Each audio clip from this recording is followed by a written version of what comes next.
Meaning of intransitive. Intransitive. Intransitive. Intransitive. Intransitive.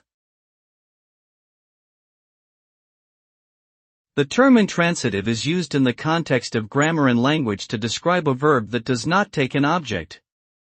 This means that the action described by an intransitive verb in a sentence occurs only to the subject and does not transfer to an object.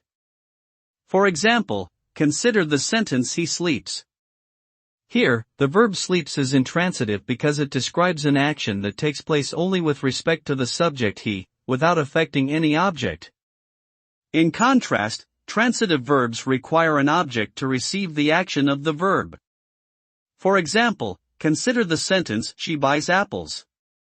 Here, the verb buys is transitive, as it requires an object, apples, to receive the action of the verb. I hope this explanation helps you understand the meaning of intransitive.